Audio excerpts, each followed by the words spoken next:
तो कैसे आप लोग ऑल्टरनेटिंग करंट के फर्स्ट लेक्चर में मैंने आपको एसी और डीसी में डिफरेंस समझाया था, डीसी का डिसएडवांटेज समझाया था, एसी और डीसी के मेजरमेंट के बारे में बात किया था, RMS average current sinusoidal current में कैसे लिखते हैं ये समझाया था। आरएमएस देखो, आरएमएस सिंपल होता है पीक बटा रूट टू, पीक बटा रूट टू। बाकी अगर फंक्शन ऐसा हो 4 + 3 sin ओमेगा टी, एक एक पेज का कैलकुलेशन होता है। मैंने आपको करंट आसानी से लिखना सिखाया था, कैसे आरएमएस लिखना है। तो आरएमएस का मतलब होता है IRMS, मतलब स्क्वायर करो उसका एवरेज ले लो। तो देख स्क्वायर किया, इसका एवरेज ले लो, तो ये करंट के स्क्वायर का एवरेज आएगा, भी आरएमएस नहीं आएगा। करंट के स्क्वायर का एवरेज जब मैं करूंगा 4 का होल स्क्वायर 16 + 3 का whole square 9 sin square omega T का एवरेज हाफ, और 2AB में आएगा 3 × 4 × 2 × sin ओमेगा टी का एवरेज हो जाएगा 0। ये टर्म बनेगा और इसका रूट लगा दो, लगा दिया, आंसर आ गया। ठीक है ना। अच्छा, फंक्शन अगर ऐसा हो I = 3 sin omega T + 4 cos omega T, इसका एवरेज निकालना है। एवरेज तो 2 पीक बटा पाई होता है, 2 पीक बटा पाई। आरएमएस निकालना है, तो आरएमएस का मतलब क्या होता है, इसका स्क्वायर करो, इसका स्क्वायर करोगे तो 3 का whole square 9 sin square omega T का एवरेज हाफ, 4 का whole square 16 cos square omega T का एवरेज हाफ, और 2AB में sin omega T × cos omega T बनेगा, उसका एवरेज 0 होगा, इसका रूट लगा दो, ये हो गया इसका आरएमएस। बताओ, ये हमारा स्टार्ट। इसमें कोई बहुत बड़ी बात मैंने नहीं बताई, लेकिन आसान जरूर बना दिया तुम्हारे। और चीजों को आसान बना देने की जो टेक्निक होती है उसी को हम क्या कहते हैं, हमारा स्टार्ट। समझ में आया? उसके बाद आओ, अब तुम्हें असल में ऑल्टरनेटिंग सर्किट समझना है। हालांकि लास्ट लेक्चर में मैंने ऑल्टरनेटिंग सोर्स को रेसिस्टेंस से कनेक्ट करके समझा दिया था, लेकिन फिर भी एक बार और समझाऊं। देखो, ये वोल्टेज लगाया मैंने E0 sin ओमेगा टी, यही वोल्टेज जाकर रेसिस्टेंस में ड्रॉप होगा तो करंट फ्लो करेगा, रेसिस्टेंस का वोल्टेज VR जो बैटरी के वोल्टेज के बराबर होगा बटा रेसिस्टेंस। करंट बराबर क्या होता है, वोल्टेज बाई रेसिस्टेंस। तो यहां से तेरा करंट आ जाएगा E0 बटा R sin omega T.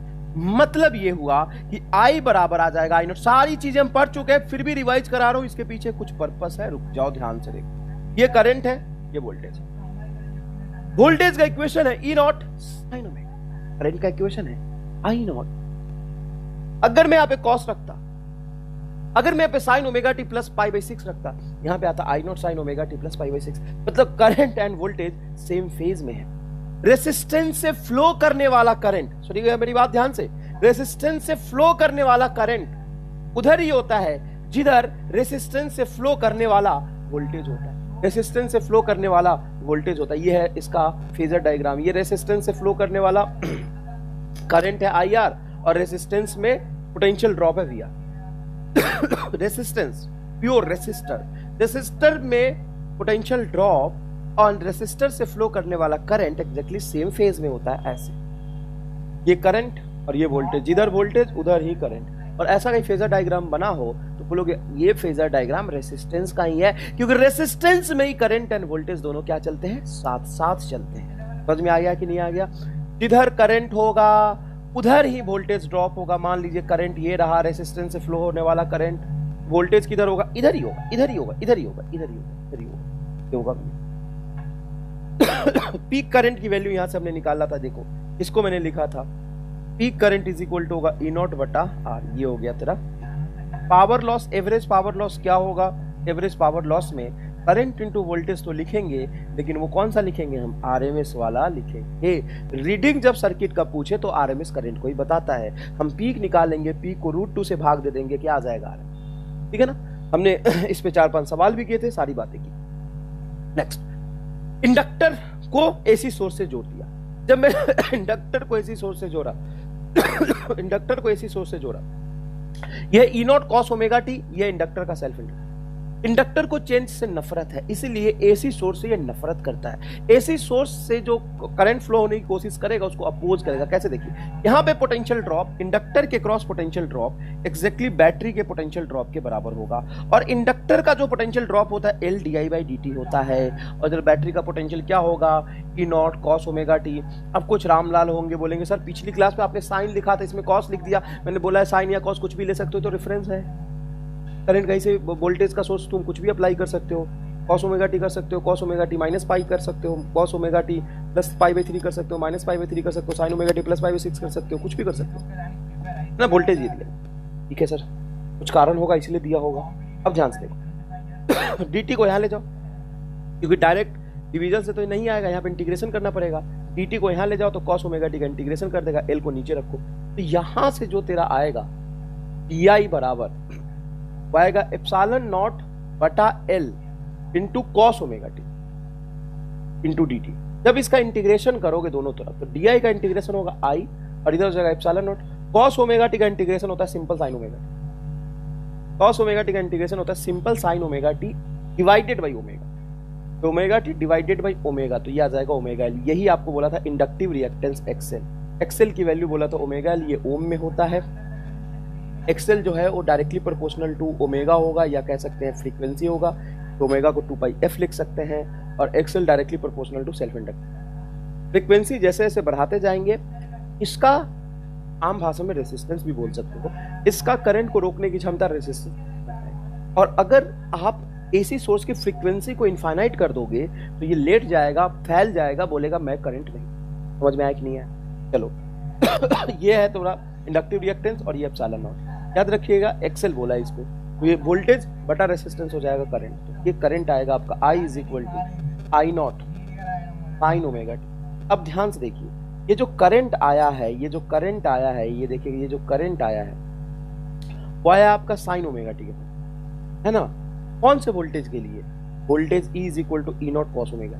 Inductor से फ्लो करने वाला करंट, ध्यान से सुनिएगा, इंडक्टर से फ्लो करने वाला करंट, इंडक्टर में जो ड्रॉप वोल्टेज होता है उससे पाई बाई 2 पीछे चलता है। इंडक्टर से फ्लो करने वाला करंट, देखिए ये इंडक्टर से फ्लो करने वाला करंट है, वो इंडक्टर में जो ड्रॉप वोल्टेज होता है उसे पाई बाई 2 पीछे चलता है। मतलब ये वोल्टेज अगर है, ये करंट हो, ये करंट है आपका IL और ये वोल्टेज है VL, एंगल है पाई बाई 2।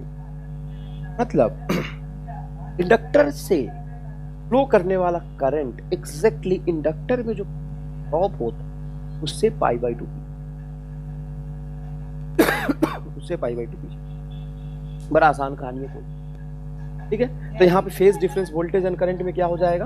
पाई बाई 2 का। Phase difference voltage and current में क्या हो जाएगा? पाई बाई 2 का। ये होगा फेजर डायग्राम। और यहाँ पे एक्सेल का जो वेरिएशन है फ्रीक्वेंसी के साथ, उसको जरूर आप बनाइए। हाई फ्रीक्वेंसी एसी के लिए inductor behave as a open wire, इसीलिए इस इंडक्टर को हम कहते हैं एसी फिल्टर। एसी फिल्टर क्यों? एसी और डीसी का मिक्सचर अगर तुम इस इंडक्टर से पास कराओगे तो बोलेगा डीसी आओ, मैं तुमसे तो प्यार करता हूं, काहे घबरा रहे हो, तुम तो कांस्टेंट हो ना, आ जाओ, सिंपल वायर कर दिया। और एसी को बोलेगा ना रुक जा। और हाई फ्रीक्वेंसी एसी हो तो बिल्कुल रोक देगा, रत्ती भर करंट आगे नहीं जाएगा। हाई फ्रीक्वेंसी एसी के लिए देखिए इसका जो इम्पीडेंस है ना, इसको रेसिस्टेंस इसलिए नहीं बोलते क्योंकि एवरेज पावर लॉस इसमें क्या हो जाता है? 0। ये सारी बातें। अब है मेन तुम्हारा कैपेसिटर, प्योर कैपेसिटर। सबसे पहले प्योर रेजिस्टेंस जोड़ के दिखाया, प्योर इंडक्टर जोड़ के दिखाया, अब प्योर कैपेसिटर जोड़ के दिखाया। ये प्योर कैपेसिटर को एसी सोर्स दे दी। एसी सोर्स का ईएमएफ है epsilon not sine omega T, epsilon not sine omega T, ये एसी सोर्स का ईएमएफ, ठीक है बेटा। अब सबसे पहला इक्वेशन आप ये लिख सकते हैं, potential drop across capacitor is equal to potential drop across. क्यों साहब? क्योंकि बैटरी में जो पोटेंशियल ड्रॉप है, बैटरी ने जो पोटेंशियल दिया है वो जाके कैपेसिटर में तो ड्रॉप होगा। आपने पढ़ा है टोटल पोटेंशियल ड्रॉप का सम बैटरी की कंपोनेंट, ये पोटेंशियल देने वाला ये ड्रॉप, जितना दिया उतना ड्रॉप हुआ। बैटरी का पोटेंशियल किसी भी इंस्टेंट पे कांस्टेंट नहीं है, वेरिएबल है सिनुसाइडली। ये रहा, ये बैटरी का पोटेंशियल आप लिखेंगे epsilon not sine omega T. बहुत बढ़िया बेटा, साइन ओमेगा टी। और ये इसका वोल्टेज, इसे घबराए मत करो, साइन ओमेगा टी है कि कॉस है, कुछ भी है, तुम बस कंसेप्ट देखो। रेसिस्टेंस में जब पोटेंशियल दिया था तो ईएमएफ बटा रेसिस्टेंस बराबर करंट, लेकिन इंडक्टर में हमें इंटीग्रेशन इसलिए करना पड़ा क्योंकि इंडक्टर के क्रॉस पोटेंशियल ड्रॉप का जो इक्वेशन होता है L D I by D T होता है। L D I by D T बराबर ईएमएफ, तो डी टी उधर चला गया था, और वो भी तुम्हारे काम का नहीं, तुम्हारे काम का सिर्फ डायग्राम है। जैसे भी मैं बोलूं ये वोल्टेज है, ये वोल्टेज है और ये करंट है, बताओ ऐसा कब होगा? तो बोलोगे इंडक्टर में होगा सर। इधर वोल्टेज इधर करंट, इधर वोल्टेज इधर करंट, रट लो। इंडक्टर का वोल्टेज ऊपर होता है और वोल्टेज अगर ऊपर है, करंट तो इंडक्टर में पीछे चलता है, तो ये करंट हो गया, ये हो गया तुम्हारा, ये वोल्टेज ये करंट। अगर ऐसे बोलो ये वोल्टेज ये करंट, तो बोलो बस इतना तुम समझ और हर काम हो जाए। समझ आएगी नहीं आगे? तो ये वोल्टेज।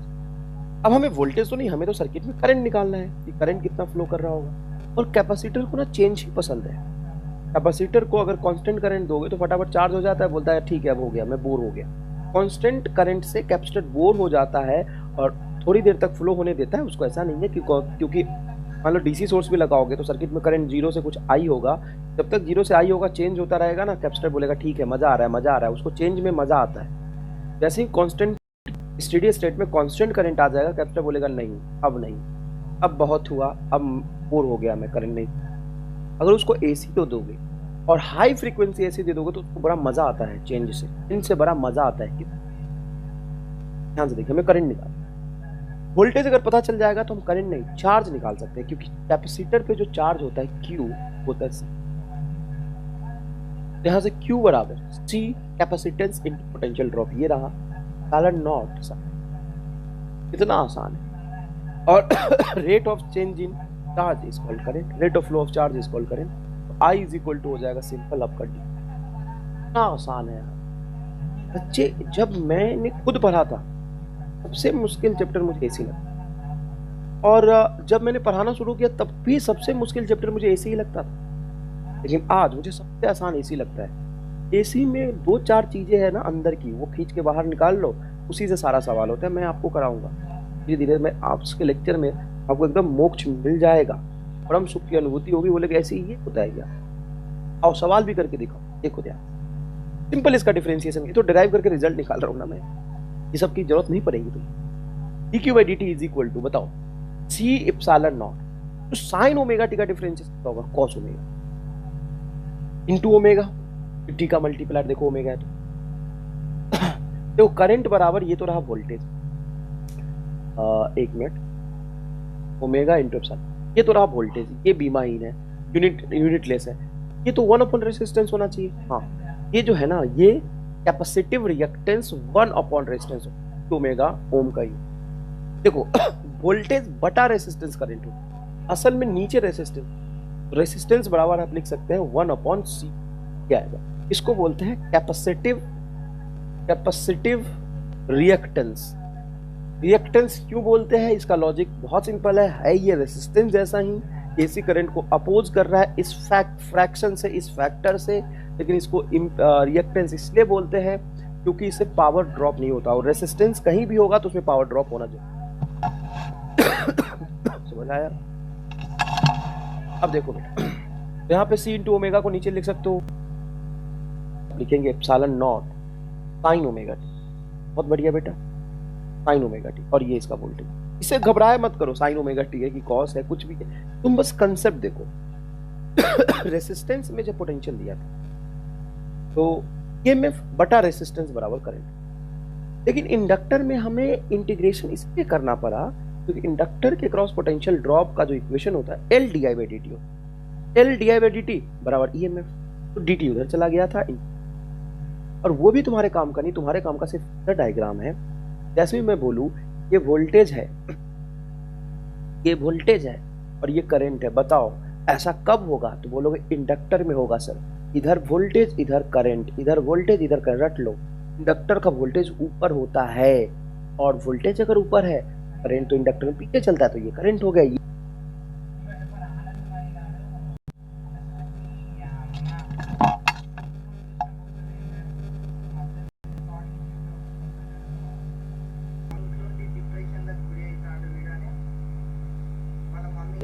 ये बैटरी का पोटेंशियल आप लिखेंगे epsilon not sine omega T.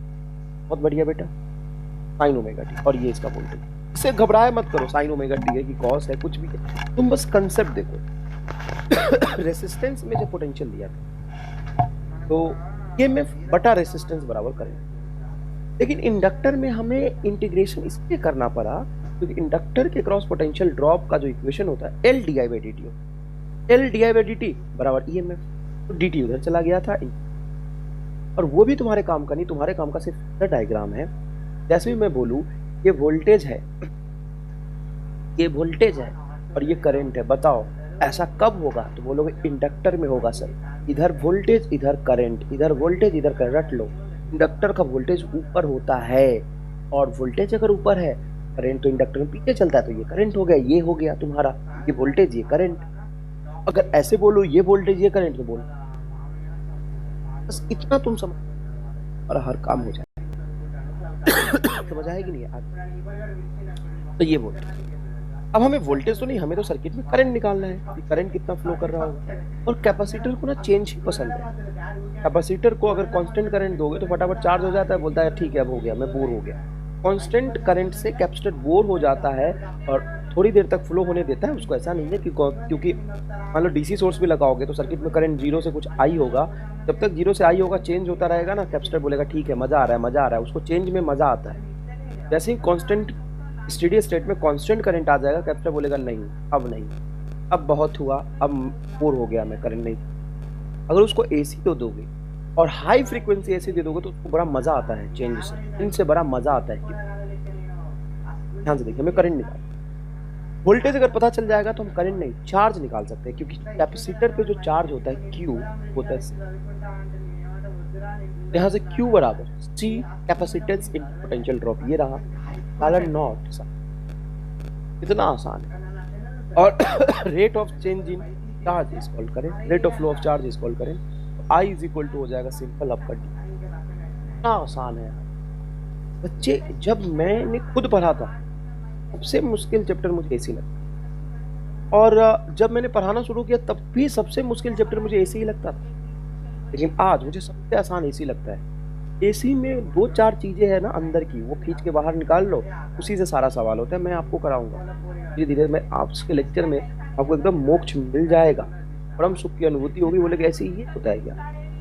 और सवाल भी करके दिखाओ, देखो क्या सिंपल इसका डिफरेंशिएशन, तो डिराइव करके रिजल्ट निकाल रहा हूँ ना मैं, ये सब की जरूरत नहीं पड़ेगी। तो dq by dt is equal to बताओ c इप्सिलॉन नॉट, तो साइन ओमेगा टी का डिफरेंशिएशन होगा cos omega into omega, T का मल्टीप्लायर देखो ओमेगा है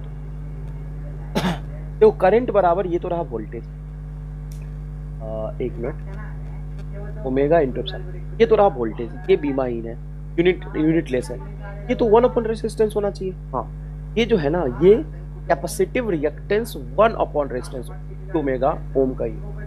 देखो वोल्टेज बटा रेजिस्टेंस करंट हो, असल में नीचे रेजिस्टेंस बराबर आप लिख सकते हैं 1 अपॉन सी, क्या है इसको बोलते हैं कैपेसिटिव रिएक्टेंस। रिएक्टेंस क्यों बोलते हैं, इसका लॉजिक बहुत सिंपल है ये रेजिस्टेंस जैसा ही, एसी करंट को अपोज कर रहा है इस फ्रैक्शन से, इस फैक्टर से, लेकिन इसको रिएक्टेंस इसलिए बोलते हैं क्योंकि इससे पावर ड्रॉप नहीं होता, और रेजिस्टेंस कहीं भी होगा तो उसमें पावर ड्रॉप होना चाहिए। समझ आया? अब देखो बेटा, यहाँ पे C इंटू ओमेगा को नीचे लिख सकते हो रेजिस्टेंस, तो ये होगा एप्सिलॉन नॉट बटा XC cos ओमेगा। देखो वोल्टेज बटा कैपेसिटिव रिएक्टेंस ये हो जाएगा पीक करंट, पीक वोल्टेज है ना, I बराबर हो जाएगा आपका I नॉट cos ओमेगा। अब यहाँ से समझने वाली बात ये कि जो करंट है वो चल रहा है cos ओमेगा टी के, और जो वोल्टेज दिया है वो sin ओमेगा टी के, है ना। तुम यहाँ पे चाहो वोल्टेज को cos दे दो, वोल्टेज को चाहो तो cos दे दो, कुछ भी दे दो, वोल्टेज को तुम जो दोगे ना उससे करंट आगे चल रहा है। देखो sin ओमेगा टी है तो करंट है आपका cos, मतलब जो करंट है, ध्यान से देखिएगा, जो करंट है वो लीड कर रहा है वोल्टेज को, करंट है वो क्या कर रहा है, लीड कर रहा है। आप ऐसे बना सकते थे, मान लीजिए करंट को आपने इधर बनाया, इधर तो हम साइन से बनाते थे, कोई दिक्कत नहीं बेटा, cos बना ले, फर्क नहीं पड़ता। फर्क इस बात से पड़ता है कि जो करंट है वो वोल्टेज से π/2 आगे चलेगा। तो ध्यान से देखो, ये है तेरा करंट फ्लोइंग थ्रू कैपेसिटर, ये voltage drop across current capacitor से फ्लो करने वाला, कैपेसिटर में ड्रॉप वोल्टेज से π/2 एंगल से आगे चलता है। कितने एंगल से आगे चलता है बेटा, π/2 एंगल से आगे चलता है। तुम कह सकते हो current leads by π/2 π/2 to voltage से करंट आगे चलता है π/2, करंट से वोल्टेज आगे चलता है कितने से π/2। ये आपको बात आपको बहुत अच्छी समझ आया, कोई खास बात नहीं। देखिए ये करंट है, हाँ इसमें करंट पे ध्यान रखिएगा। पीक करंट कैसे आया है, तो पीक करंट यहाँ से देखिए आई नॉट जो आया है बेटा वो कैसे आया है, आई नॉट आया है पीक ईएमएफ बटा एक्स। इसकी कहानी अलग है, जो पीक करंट की कहानी है उसको साइन और कॉस से कोई मतलब नहीं है, तो आरएमएस कोई मतलब नहीं होगा ना। आरएमएस करंट को भी कोई मतलब नहीं, आरएमएस करंट को कह सकते हो तुम ई आरएमएस बटा एक्सी। इसको पीक करे sine theta, cos theta, tan theta, इन सब से कोई मतलब नहीं आरएमएस को। ये जो फेजर डायग्राम है वो बस ये बताता है वोल्टेज का वेरिएशन और करंट के वेरिएशन में फेज डिफरेंस। जब वोल्टेज मैक्सिमम होगा तो करंट जीरो होगा। वोल्टेज जब मैक्सिमम होगा π/2 पे किसी टाइम पे, उस समय करंट जीरो, और जब करंट मैक्सिमम होगा तो वोल्टेज जीरो होगा। इन दोनों के बीच में π/2 का फेज डिफरेंस। इसमें लीड कौन कर रहा है, करंट कर रहा है। अब आया असली समय जो मैं तुम्हें समझा दूं। ये पूरा मैथमेटिक्स करने के बाद जो तुम्हें समझ आया है ना, इस चीज को थोड़ा याद रख लो। और कैसे याद रखना है, क्योंकि आगे आने वाले मैथमेटिक्स में 1.5 पेज का मैथमेटिक्स मैं तुम्हें एक लाइन में समझा, वो समझने के लिए इसको थोड़ा याद रखो। क्या, सुनो मेरी बात समझ, मजा आएगा। इंडक्टर के वोल्टेज को ऊपर मान लो, या यू छोड़ो, करंट को इधर मान लो। तुम करंट साइन में दो या कॉस में दो या साइन थीटा प्लस समथिंग दो या कॉस थीटा माइनस समथिंग दो, कुछ भी दो, करंट इधर मान लो। और जैसे ही करंट इधर है मैंने वोल्टेज इधर कर दिया तो समझना ये रेसिस्टेंस बन गया। क्या बन गया बोलो, ये रेसिस्टेंस बन गया। जिधर करंट, देखिए करंट है, ये क्या है, ये करंट है, लिख दो अपने हाथ में, करंट है ये, और ये इधर वोल्टेज कर दिया मैंने, तो बोलिए क्या हो गया, रेसिस्टेंस का फेजर डायग्राम बन गया। ये करंट है और ये वोल्टेज बना दिया, तो बताइए ये किसका डायग्राम बन गया। सर ये डायग्राम बन गया आपका इंडक्टर का। इंडक्टर में करंट पीछे चलता है, वोल्टेज ऊपर चलता है। एल ऊपर सी नीचे, एल ऊपर सी, एल ऊपर सी, बता। ये करंट, ये वोल्टेज, ये इंडक्टर का फेजर डायग्राम। अब बता, कैपेसिटर का वोल्टेज नीचे, कैपेसिटर का वोल्टेज नीचे, ये करंट, ये तो देख कैपेसिटर का वोल्टेज नीचे, करंट ये कैपेसिटर बन। तो 200 सवाल तुम्हारे मॉड्यूल में किताबों में होते हैं, इसमें कौन आगे चलता है कौन पीछे चलता है ये बताओ। तुम्हें बस ये और ये करना है। बताओ किसका फेजर डायग्राम है, रेसिस्टेंस का। ये बताओ किसका फेजर डायग्राम है, रेसिस्टेंस का। ये बताओ किसका फेजर डायग्राम है, रेसिस्टेंस का। ऐसे रेसिस्टेंस वोल्टेज सेम फेज में चल रहे, देखिए एक ही लाइन में बनाया, एक ही लाइन में बनाया मैंने, एक ही लाइन में बनाया मैंने। ये किसका फेजर डायग्राम है, रेसिस्टेंस। ये किसका फेजर डायग्राम है, इंडक्टर का। किसका फेजर डायग्राम है, इंडक्टर का। इंडक्टर में देखो वोल्टेज आगे करंट। ये किसका फेजर डायग्राम है, कैपेसिटर। कैपेसिटर में वोल्टेज पीछे, बात खत्म। कैपेसिटर में वोल्टेज पीछे चलता है, इंडक्टर में वोल्टेज आगे चलता है। इंडक्टर में वोल्टेज आगे चलता है, समझ आया ये बात। अब आगे देखो, इसका एक्सी का एनालिसिस कर, कैपेसिटिव रिएक्टेंस। कैपेसिटिव रिएक्टेंस का जो वैल्यू आया है वो आया 1/ओमेगा। तो आप एक्सी को लिखेंगे 1/2 पाई से भी लिख सकते हैं, ओमेगा को 2 पाई एफ लिख सकते हैं, ठीक है सर। मतलब X C is inversely proportional to frequency. जैसे जैसे फ्रीक्वेंसी बढ़ाएंगे एक्सी का वैल्यू कम होगा, और फ्रीक्वेंसी कम होगा तो एक्सी की वैल्यू ज्यादा होगी।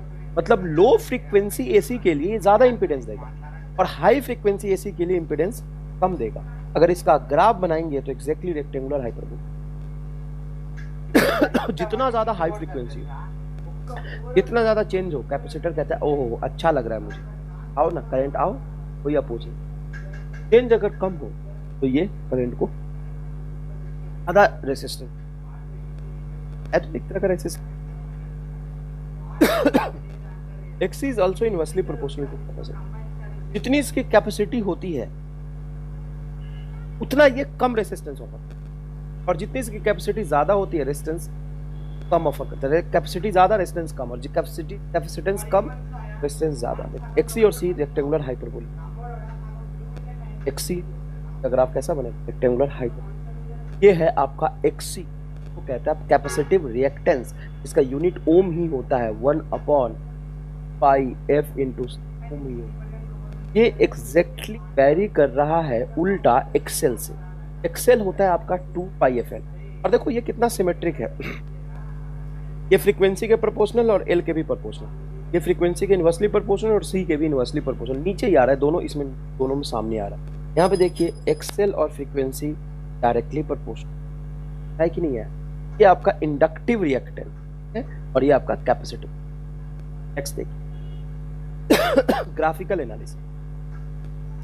मान लीजिए करंट एंड वोल्टेज का ग्राफ टाइम के रिस्पेक्ट में ये एक ग्राफ बनाया मैंने मर्जी से, और ये ग्राफ बनाया मैंने,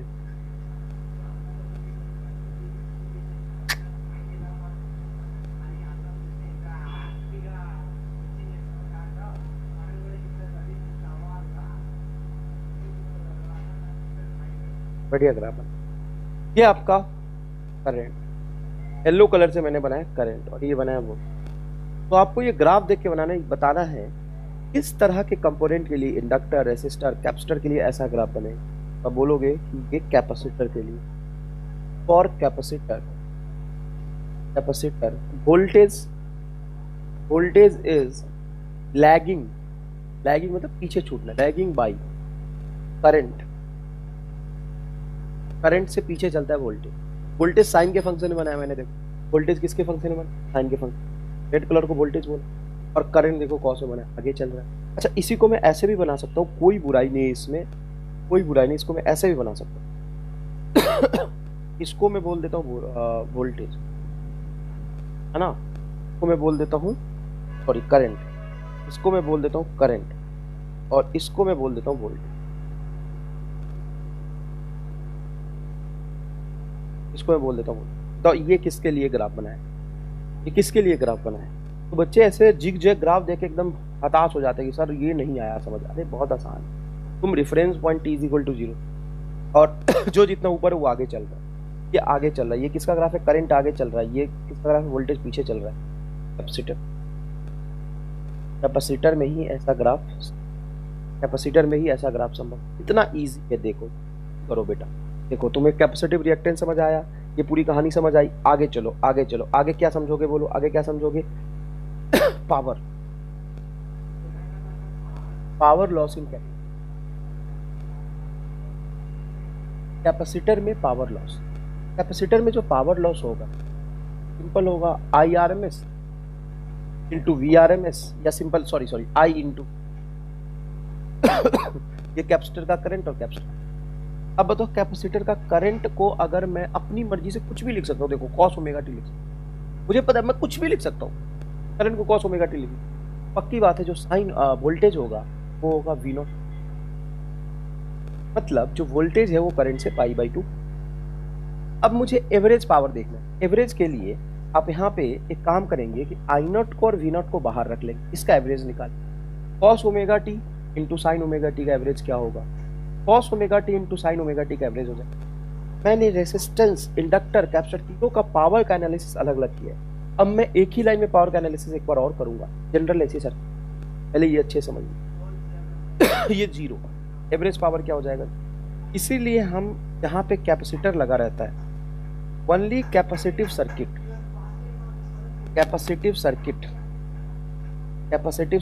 is called, only capacitive circuit is called wattless circuit,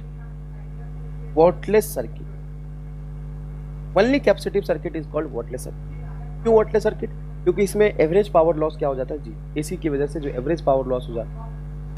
clear है। अब नेक्स्ट है तुम्हारा सीरीज RL सर्किट, रेसिस्टेंस और एल का सर्किट, ये बहुत इंपॉर्टेंट है, सबसे ज्यादा इंपॉर्टेंट नहीं लेकिन ये बहुत इंपॉर्टेंट है। सबसे ज्यादा इंपॉर्टेंट तो होगा सीरीज LCR सर्किट, है ना। तो पहले सिर्फ R समझा, L समझा, C समझा, अब RL समझेंगे, फिर RC समझेंगे, फिर LC समझेंगे, समझ में आया कि नहीं है।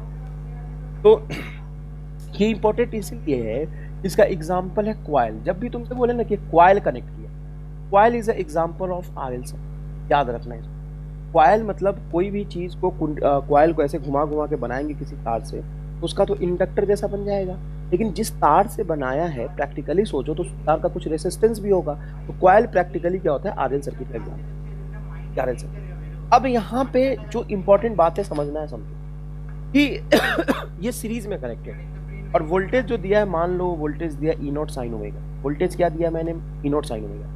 यहाँ पे पोटेंशियल ड्रॉप प्लस यहाँ का पोटेंशियल ड्रॉप का जो सम होगा बैटरी के बराबर होगा। मतलब आप लिख सकते हैं V R plus V L बराबर पोटेंशियल ड्रॉप ऑफ द, कोई बुराई नहीं है। दूसरी बात, ये तो वोल्टेज का इक्वेशन होगा। जो करंट यहाँ से आएगा वही करंट रेसिस्टर और वही करंट इंडक्टर। क्या बात जान समझते हो?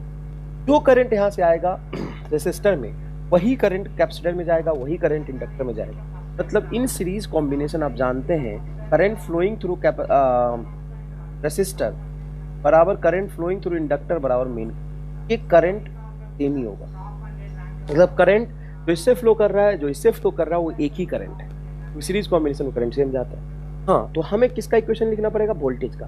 बताओ, रेसिस्टेंस के लॉन्ग जो वोल्टेज ड्रॉप होता है वो क्या होगा? I R. इंडक्टर के cross voltage drop L D I by D T. तो कई किताबों में इसको पूरा एनालिसिस करके लिखते हैं। इसको लिखते हैं I R plus L D I by D T is equal to battery का potential E naught sine omega. अब ये इक्वेशन गलत नहीं है, लेकिन इसको सॉल्व करके दो लाइन में जो मिलेगा वो डायरेक्टली आप एक फेजर डायग्राम से निकाल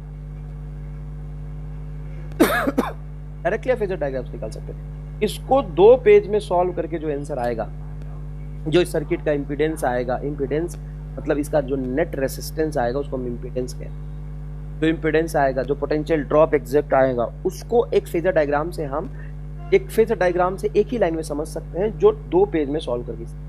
और हमें समझना भी यही है। चलिए आइए देखिए। सबसे पहली बात कि आप करंट को इधर बना ले। मैंने आपको बोला था कि सबसे पहले क्या किया करो कि करंट को ड्रॉ कर लिया, इसको ड्रॉ कर लिया करो, करंट को ड्रॉ कर लिया करो सबसे पहले। तो बताओ, करंट को ड्रॉ कर लो, ये रहा तेरा करंट। ठीक है सर, करंट ड्रॉ कर लिया। अब एक बात बताओ,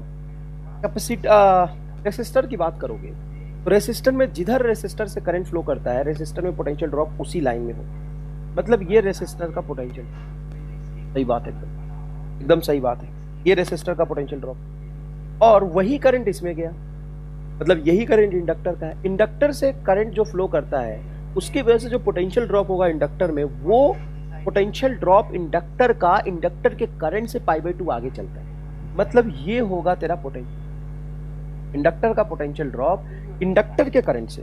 और ये कैसे पता चला कि ये इंडक्टर का करंट है? अरे भाई यही मेन करंट है, ये इंडक्टर का भी है, रेसिस्टर का भी है।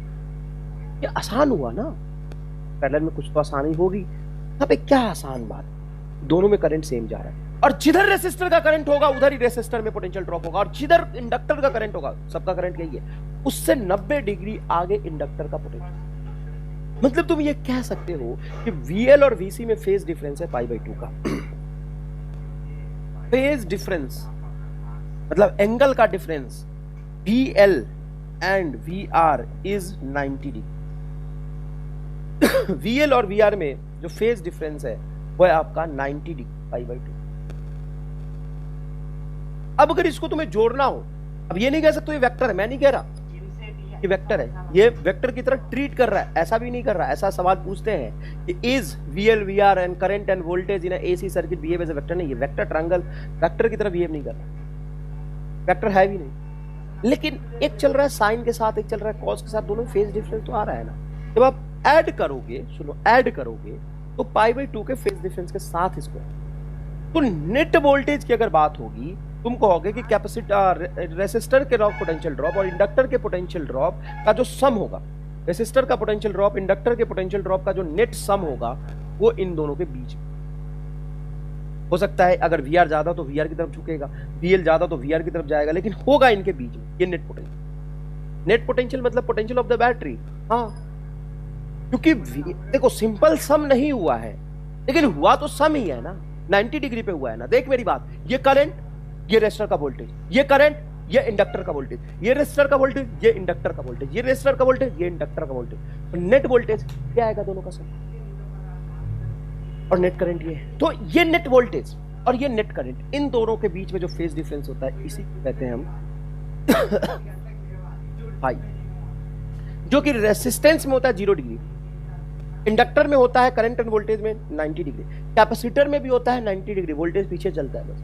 यहां पे फेज डिफरेंस 90 से थोड़ा, यहां पे फेज डिफरेंस 90 से कम होगा। देखो इन इसका पोटेंशियल प्लस इसका पोटेंशियल का जो सम होगा वो इसके बराबर। अच्छा सर ये कौन सा पोटेंशियल है, सबसे पहले तो ये बताओ कि वी आर कौन सा है, instantaneous potential drop, peak, RMS, average, कौन सा आरएमएस?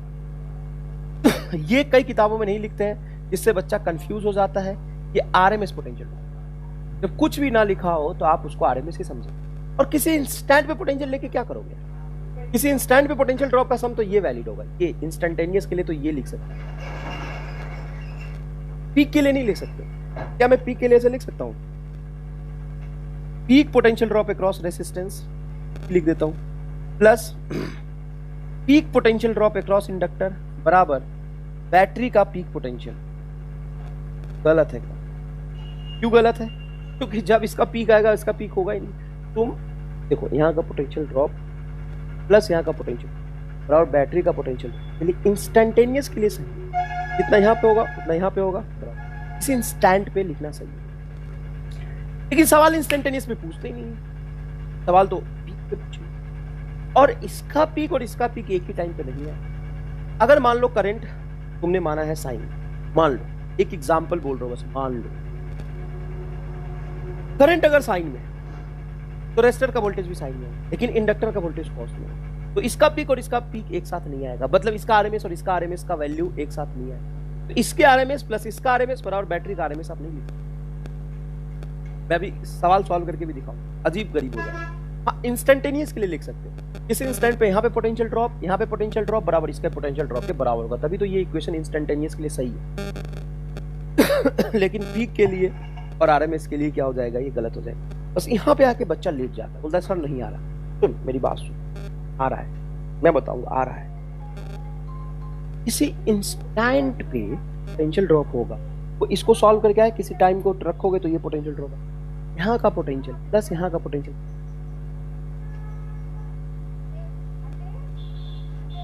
इंस्टेंट पर।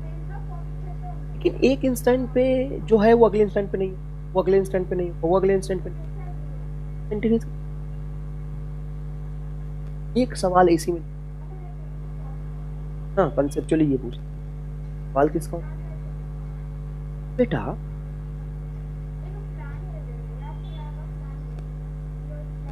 जब साइन थीटा 90 डिग्री हो, और इसका पीक तब होगा जब थीटा 0 डिग्री कॉस है, और ये दोनों के वोल्टेज में फेज डिफरेंस। इसका पीक तो कभी और हो रहा है, इसका पीक कभी और हो रहा है, तो इन दोनों का पीक कैसे आप सीधा जोड़ सकते? कंटिन्यूस जोड़ना था। तो इसका पीक जब होगा तब इसका पीक नहीं, पीक का सम के पीक के बाद आरएमएस नहीं हो, निकालेंगे। तो वीआर और वीएल का सम जो आपने वी बोला है, 90 डिग्री की पाइथागोरस सम से निकालो, ये है जो तुम्हारा वोल्टेज वी, वो आएगा रूट अंडर आर का होल स्क्वायर प्लस वी, और ये आपका नेट, ये आपका नेट। अगर आप देखना चाहे कि फेज डिफरेंस है फाई, इधर है आपका वी आर और इधर है आपका वी एल, तो आप यहाँ से फेज डिफरेंस tan फाई बहुत आसानी से निकाल सकते हैं। tan फाई हो जाएगा परपेंडिकुलर फेज, मतलब वी एल बटा, एक बात बताओ, वी आर मतलब और वी एल मतलब आई एक्सएल का रेजिस्टेंस जो होगा, एक्सएल होगा ना, एक्सएल होगा ना इसका रेजिस्टेंस, एक्सएल होगा, एल से थोड़ी ना कोई, चलो इसका जो रेजिस्टेंस होता है वो इसके फ्रीक्वेंसी, ये होगा आपका वी एल, तो लिख सकते हैं एक्सएल आई बटा I R, I I cut जाएगा तो ये हो जाएगा एक्सएल बटा आर, ये tan फाई की वैल्यू, किसकी वैल्यू हो गई बेटा? tan फाई की वैल्यू। अब यहां से नेट रेजिस्टेंस कैसे निकाल सकते हैं? इस इक्वेशन, इस v को देखो क्या है, ये v है बेटा, v बराबर net potential drop of the battery is equal to V R का होल स्क्वायर प्लस एल का होल स्क्वायर। इसको आप I इंटू जेड लिख सकते हो। नेट सर्किट का जो रेजिस्टेंस होता है उसको हम कहते हैं इम्पीडेंस, इम्पीडेंस। तो नेट इम्पीडेंस आ जाएगा I इंटू आर, तो I का होल स्क्वायर, R का होल स्क्वायर, तो आई स्क्वायर बाहर चला जाएगा, ये आर स्क्वायर बचेगा। ये होगा I इंटू एक्सएल का होल स्क्वायर, आई स्क्वायर बाहर चला जाएगा, ये एक्सएल का स्क्वायर बचेगा। यहाँ से आप चाहें तो कैंसिल कर ले, किसको बेटा, किसको कैंसिल कर लेंगे? I, अच्छा आई स्क्वायर बाहर करेगा तो सिर्फ I बचेगा, I। तो नेट इम्पीडेंस जो Z आएगा आपका, नेट इम्पीडेंस जो Z आएगा वो आएगा root under R square plus X L का होल स्क्वायर। इसको हम इम्पीडेंस इम्पीडेंस ट्रायंगल से भी समझ सकते हैं। इम्पीडेंस ट्रायंगल कैसे बनाएंगे, तो यही से चलते हैं, यहाँ से इम्पीडेंस ट्रायंगल समझेंगे। एक बात बताओ ये क्या है भैया, इसको आई आर लिख सकते हैं, हाँ, इसको आई एक्सएल लिख सकते हैं और इसको आई जेड लिख सकते हैं। मतलब इसको आप लिख सकते हैं आई आर, इसको लिख सकते हैं आई एक्सएल। तो आई तो दोनों का कॉमन है, तो असल में जो डिफरेंस है वो किसके वजह से आया है, आर की वजह से, और ये एक्सएल की वजह से। इन दोनों का वेक्टर समझा जाएगा, और ये है आपका फाई। तो tan फाई आप यहाँ से लिख सकते हैं परपेंडिकुलर अपॉन बेस।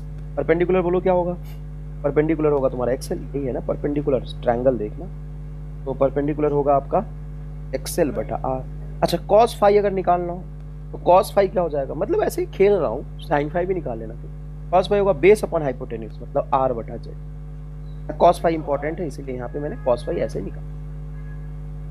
फील आया कि नहीं है बताओ, कोई खास बात नहीं। तुम्हें क्या याद रखना है, तुम्हें ये याद रखना है, सवाल सॉल्व करने के लिए तुम्हें क्या याद रखना है, रेसिस्टेंस, ये वोल्टेज है, ये करंट है, इंडक्टर, ये वोल्टेज है, ये करंट है, कैपेसिटर, ये नेट वोल्टेज है, ये करंट है, मतलब आरएल मतलब आरएल, मतलब आरएल, और इसका फेज डिफरेंस 90 से थोड़ा कम होगा, ये रहा इसका। हाँ खास बात है, बहुत आसान है, बहुत आसान। आइए सवाल देखें।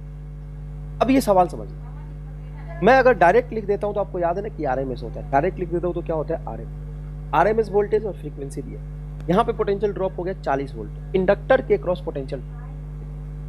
ऐसे ही एसी में सवाल होता है, बच्चा यहाँ पे भयंकर कंफ्यूज, वो कहता है कि 40 इसका पोटेंशियल ड्रॉप प्लस इसका पोटेंशियल ड्रॉप बराबर नेट बैटरी का पोटेंशियल ड्रॉप 50, तो VL बराबर आ जाएगा 10 वोल्ट। महाबाहियात गलत है, सही क्या होगा सही क्या होगा इसका, आओ मैं सही सिखाऊं। तुम्हें देखना है ये VR है, और VR उधर होता है जिधर आई होता है, इधर आई है, और जिधर आई होता है उससे परपेंडिकुलर होता है ये 90 डिग्री पे।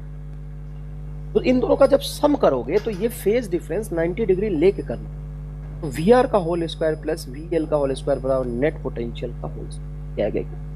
क्या गया तेरा 50, नेट वोल्टेज है तेरा 50, ये 40, तो ऑब्वियस सी बात है VL बराबर 30 है। कई बार देखोगे 4 और 3 का 90 डिग्री में सम 5 होता है, ये 30 वोल्ट इज अगेन। अब ऐसे मत घबराना कि देखो सर 40 और 30 पर होता है आपने 50 के बराबर आरएमएस, और यहाँ पे फेज डिफरेंस आता है इसके और इसके पोटेंशियल ड्रॉप, 90 डिग्री के पोटेंशियल ड्रॉप फेज डिफरेंस आता आपको।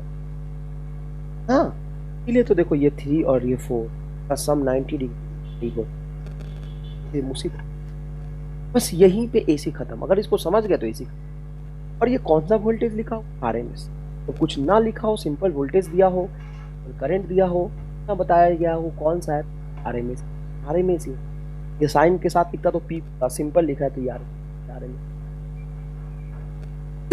बताओ समझ आया कि नहीं। अब देखो नेक्स्ट सवाल, consider a series RL circuit, एक सीरीज आरएल सर्किट। और एक और अच्छी बात मैं आपको बताऊं, आपके सिलेबस में सीरीज कॉम्बिनेशन ही पढ़। अरे सर बच गए, पैरेलल नहीं पढ़ना, अबे रामलाल है तू, पैरेलल कॉम्बिनेशन सही नहीं है। पैरेलल कॉम्बिनेशन बहुत आसान है, सीरीज में थोड़ा सा माथा पच्ची। पैरेलल में अगर तुमसे बोला जाए ये रेसिस्टेंस है और ये इंडक्टर है, यही तो पैरेलल कॉम्बिनेशन होता है ना। हाँ तो अब ध्यान से सुन कि दोनों में पोटेंशियल ड्रॉप हमेशा सेम होगा, क्योंकि पैरेलल कॉम्बिनेशन में पोटेंशियल सेम होता है, करंट अलग लग जाएगा। इसका करंट अलग से निकालने बैटरी के साथ जोड़ के, इसका करंट अलग से निकाल। पैरेलल कॉम्बिनेशन में यही है ना, ये बैटरी डायरेक्ट इसके क्रॉस भी है, ये बैटरी डायरेक्ट इसके क्रॉस भी है। पैरेलल नहीं होने से फायदा क्या हुआ, कोई पैरेलल कॉम्बिनेशन आसान है। चलो देखिए इसको। इसमें सेल्फ इंडक्टेंस की वैल्यू दी हुई है बेटा 1/πN, और रेसिस्टेंस दिया हुआ है आपका 100। देखिए सुनिए ध्यान से, ये हेनरी है, ये ओम नहीं है, ये हेनरी। एल है ये, एल, एक्सेल नहीं है। एल और एक्सेल में फर्क होता है, एल है आपका सेल्फ इंडक्टेंस और एक्सेल होता है आपका इंडक्टिव रिएक्ट। एक्सेल की वैल्यू कैसे निकालेंगे, एक्सेल बराबर होता है बेटा 2πFN, ये होता है ये एक्सेल की वैल्यू, ठीक है। When the circuit is connected to the AC source of 220 volt, मतलब ये आपका आरएमएस वोल्टेज और ये आपका फ्रीक्वेंसी। फ्रीक्वेंसी की बहुत जरूरत पड़ती है, कैसे, अगर फ्रीक्वेंसी ना पता हो तो इसका इंडक्टिव रिएक्टेंस ओम में आप निकाल ही नहीं सकते। Find current drawn from the source, इससे कितना करंट फ्लो इसी तरह के आपने डीसी में भी सवाल किया सर्किट, लेकिन एसी का सवाल आसान होता है। आपने सवाल डीसी में भी ऐसे किए हैं, लेकिन एसी का सवाल आसान होता है। ऐसे में कोई सर्किट लूप रूल तो लगाना ही नहीं ना, इसमें तो डायरेक्टली आपको इन दोनों का सीरीज कॉम्बिनेशन करके रेजिस्टेंस निकाल के आंसर निकाल। हाँ, इसमें एक्सेल निकालना पड़ेगा। एक्सेल की वैल्यू क्या होगी? एक्सेल की वैल्यू होगी 2 पाई, रहने दो, फ्रीक्वेंसी ये देखो, ये फ्रीक्वेंसी 50 है, इनटू इंडक्टेंस 1 बटा पाई से पाई कटेगा, 50 दूना 100 ओम, एक्सेल आ गया 100, तब ये 100 और ये 100, तो नेट इंपीडेंस आ जाएगा 100 प्लस 100 200 ओम। गलत है, ये आर है और ये एक्सेल है, इसका इंपीडेंस ट्रायंगल बनाओगे, ये दोनों परपेंडिकुलर होते हैं, ये हो जाएगा आपका 100 का होल स्क्वायर प्लस 100 का होल स्क्वायर, तो इंपीडेंस आएगा 100√2। बस इतना ही समझना। उसके बाद करंट का क्या वैल्यू? करंट बराबर वोल्टेज 220 बटा, मतलब करंट बराबर ईएमएफ बटा इंपीडेंस, ये आएगा आंसर। लेकिन यहाँ पे कौन सा करंट पूछा है? मैंने तो बोला है कि current drawn from the source RMS है, और संयोग से आरएमएस वोल्टेज भी दिया है, तो डायरेक्टली आप लिख सकते 220 बटा 100, 0 से 0 काट दो, ये हो जाएगा आपका 2.2 बटा √2। ये आंसर है। ये आंसर है। पता है आपको, समझ आएगा? हो गया, खत्म कर। बस यही तो ध्यान रखना था कि ये 200 नहीं होगा, दोनों का वेक्टर समझो। ये देखिए सवाल, when a coil is connected to a 100 volt DC supply. एक कॉइल, अब देखो जैसे ही कॉइल की बात होगी ना, समझ जाना कि आरएल सर्किट। पहले ही बता देता हूँ, बच्चा को ये किताबों में कहीं नहीं लिखा हुआ है, और टीचर भी नहीं बताता, बच्चा वहां पे घबराता रहता है, कॉइल कॉइल कॉइल के सवाल नहीं हो रहा है। अबे रामलाल, वो आरएल है, कॉइल के सवाल नहीं हो रहा, आरएल है वो। Coil is connected to 100 volt DC supply. देखो ये कॉइल है, पक्की बात है उसका कुछ इंडक्टेंस होगा और रेजिस्टेंस। इसको 100 वोल्ट डीसी से, देन करंट इज 2 एम्पियर, तो करंट उससे 2 एम्पियर फ्लो कर रहा है। देख, अब डीसी से तो कांस्टेंट करंट फ्लो करेगा, और कांस्टेंट करंट के लिए इंडक्टर कोई अपोजिशन नहीं करता, ये सिंपल वायर जैसा हो जाएगा, ये रेजिस्टेंस आएगा। तो करंट बराबर यार सीधा लिखोगे, करंट बराबर वोल्टेज 100 बटा रेजिस्टेंस आ जाएगा। करंट की वैल्यू 2 एम्पियर है, तो रेजिस्टेंस बराबर 50। 2 रखोगे ना तो 100 बटा 2 50 यो। अब बोला है कि व्हेन एसी लगा दिया, इसी आरएल सर्किट में ये एल है और ये तेरा आर है, इसको मैंने एसी से जोड़ दिया, और उस एसी का इक्वेशन है वो है 100√2 साइन ओमेगा टी। अब 100√2 साइन ओमेगा टी का मतलब ये पीक वोल्टेज है, साइन के साथ दिया ना पीक, तो ई आरएमएस क्या हो जाएगा? ई आरएमएस हो जाएगा पीक बटा √2, मतलब 100 वोल्ट। आरएमएस क्या हो जाएगा? 100 volt. Then current is 1 ampere. अब देखो बच्चा एसी के सवाल क्यों नहीं कर पाता, क्योंकि यहां पे लिखा करंट और यहां भी लिखा करंट। अब भाई साहब उसको समझ ही नहीं आ रहा ये कौन सा करंट है। अबे सुन, डीसी में तो डीसी करंट कांस्टेंट हो, और एसी में जो करंट है वो आरएमएस। तो आई आरएमएस बराबर क्या होगा? ई आरएमएस बटा नेट इंपीडेंस जेड। अब एसी के लिए इसका कुछ ना कुछ एक्सेल भी आएगा, उन दोनों का जो 90 डिग्री पे सम आएगा उसको हम जेड मान लेते हैं। आई आरएमएस बोलो 1 एम्पियर, ई आरएमएस बोलो 100, तो जेड बराबर आ जाएगा 100 बटा 1 मतलब 100। अब सुन ध्यान से, रुक जा। आर 50 ओम निकाल लिया, जेड 100 ओम निकाल लिया, तो हमें अब एक्सेल की वैल्यू पूछी होगी। क्या पूछी है बता? 1 ampere. Then find inductive reactance. X L कैसे निकलेगा? बहुत आसान है, जेड को तू लिख दे, एक्सेल का होल स्क्वायर प्लस 50 का होल स्क्वायर का रूट बराबर ये 100, बराबर ये 100। रूट को इधर ले जाओगे तो 100 का होल स्क्वायर हो जाएगा, 100 का होल स्क्वायर माइनस 50 का होल स्क्वायर बराबर एक्सेल का, है ना? रूट उधर ले जाओ, आंसर। समझ में आया कि नहीं आया? बहुत आसान। The equation of an alternating voltage V is equal to this. Alternating voltage का इक्वेशन एंड करंट ये दिया, ये sine omega t plus 5/6 plus 5/6 same phase में नहीं भी होता तो कोई दिक्कत नहीं है। Impedance of the circuit, impedance पूछा। मैंने तुम्हें बताया है कि जो करंट होता है, इंपीडेंस होता है, उसको साइन कॉस से कोई मतलब नहीं है। करंट आरएमएस करंट को साइन कॉस से मतलब, तुम यहाँ पे आसानी से लिख सकते हो, इंपीडेंस बराबर हो जाएगा ई आरएमएस बटा आई आरएमएस, या इन पीक बटा आई पी। इसको साइन कॉस से कोई मतलब नहीं है। इम्पीडेंस बराबर हो जाएगा पीक ईएमएफ, पीक ईएमएफ देखो 220 बटा पीक करंट 10 कटेगा 22 ओम इज है ना। इम्पीडेंस का भी यूनिट ओम 22। कोई खास बात नहीं है। बच्चे इस सवाल को देख के डर जाते हैं कि सर इसमें कैसे निकालेंगे। भाई रामलाल है थक रहा है भाई। Iron core is connected in a series then iron cored coil. Iron cored coil का मतलब है ये कॉइल है जिसके अंदर एक आयरन का material electric bulb with N AC source. देखो ये एसी सोर्स, अगर ये डीसी होता, डीसी सोर्स के लिए इंडक्टर एक सिंपल वायर होता है, कोई फर्क नहीं पड़ता। ये सवाल मैंने कराया था आपको। लेकिन ये एसी सोर्स है और इसके अंदर ये आयरन कोर्ड एक मटेरियल रखा है, बल्ब है। बल्ब का मतलब समझते, pure resistance. As the iron piece is taken out of the coil, इस आयरन पीस को बाहर निकाल तो बल्ब की ब्राइटनेस क्या होगी। बहुत ही जोरदार सवाल, बहुत ही जोरदार सवाल।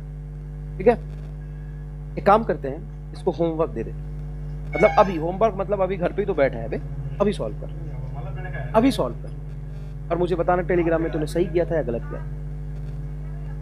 ठीक है, अब सुन, स्क्रीन पॉज करके कर ले। अब सुन, अब तूने जैसे भी किया होगा फर्क नहीं पड़ता, मैं तो तुम्हें एक ही लाइन में समझाऊंगा बहुत आसानी से। सुन, बेसिक कंसेप्ट एसी और डीसीओ वैलिड होता है किसी भी इंस्टेंट पे। इसका पोटेंशियल ड्रॉप या ऐसे समझ, ऐसे समझ, आरएमएस इसके क्रॉस जो पोटेंशियल ड्रॉप का इंडक्टर के क्रॉस आरएमएस वाला प्लस बल्ब के क्रॉस आरएमएस वाला और net potential of the battery के बराबर होगा। नहीं सर ये गलत लिखा आपने, वेक्टर सम होगा। हाँ चलो वेक्टर सम के साथ करोगे, लेकिन ये तो करोगे ना, इसका सम प्लस इसका सम बैटरी के ईएमएफ के बराबर तो होगा ना वेक्टर सम करने के बाद। ठीक है, और बैटरी का पोटेंशियल जो है वो कांस्टेंट है, वो तो आरएमएस आरएमएस आरएमएस ये बोला सर सिनुसॉइडल लगा दी और बोल रहा हूँ कांस्टेंट है आरएमएस। ठीक है, अब सुनो इसका कुछ ना कुछ एक्सेल होगा, एसी के लिए इसका कुछ ना कुछ इंपीडेंस होगा। अब ऐसे आयरन निकाल दोगे तो इसका एक्सेल घट जाएगा। और आपको कैसे पता, देख बताता हूँ। एक्सेल बराबर क्या होता है बोल, ओमेगा है। अब एक भयंकर फॉर्मूला लिखूंगा, झेल लेना। देख ओमेगा की वैल्यू होती है 2 पाई एफ ओमेगा, और एक्सेल का वैल्यू होगा mu naught mu R N square pi A L. हाँ एरिया लिखा है तो पाई लिखने की जरूरत नहीं, N square A L, N square L. ये है तेरा एक्सेल का असल फॉर्म। अरे एल का फॉर्मूला याद नहीं है, mu not an square A L, self inductance mu not an square, ये लेंथ वाला एल है, ये सेल्फ इंडक्टेंस, ये एक्सेल का वैल्यू। अब इसके अंदर जो मीडियम है वो इससे म्यू आर से रिप्रेजेंट कर है ना, mu naught mean to mu. जब आयरन निकाल दोगे तो इसकी जो नेट परमिएबिलिटी है वो कम हो जाएगी। एयर की परमिएबिलिटी कम होती है आयरन के कम, तो जब आयरन निकाल दोगे तो ये कम होने की वजह से एक्सेल कम हो जाएगा। और सीरीज कॉम्बिनेशन में जो पोटेंशियल ड्रॉप होता है B is directly proportional to IR, यही तो होता है। अब तुम कह रहे हो कि इसका एक्सेल कम हो जाएगा, तो एक्सेल जैसे ही कम हो जाएगा सीरीज कॉम्बिनेशन में करंट तो सेम ही रहता है, तो वोल्टेज ड्रॉप कम हो जाएगा, मतलब इंडक्टर का वोल्टेज कम हो जाएगा। भले ही तुम पाइथागोरस सम करोगे, ऐसे लिखोगे रूट अंडर VL का होल स्क्वायर प्लस VR का होल स्क्वायर बराबर नेट पोटेंशियल, तो ऐसे ही लिखोगे। लेकिन ये तो पक्की बात है ना कि इसका एक्सेल कम हो जाएगा, इसका रेसिस्टेंस कम हो जाएगा, ऐसे समझो। इसका रेसिस्टेंस कम हो जाएगा तो सीरीज कॉम्बिनेशन में पोटेंशियल ड्रॉप का सम नेट पोटेंशियल के बराबर होता है, V बराबर IR होता है। तो इसका रेसिस्टेंस कम हो जाएगा तो करंट तो दोनों में किसी भी इंस्टेंट पे सेम ही जाएगा। करंट सेम जाने का मतलब है तो करंट तो सेम जाएगा। रेसिस्टेंस कम तो इसका पोटेंशियल ड्रॉप कम, इसका कम तो इसका बल्ब का ज्यादा, तो ब्राइटनेस बढ़ेगा।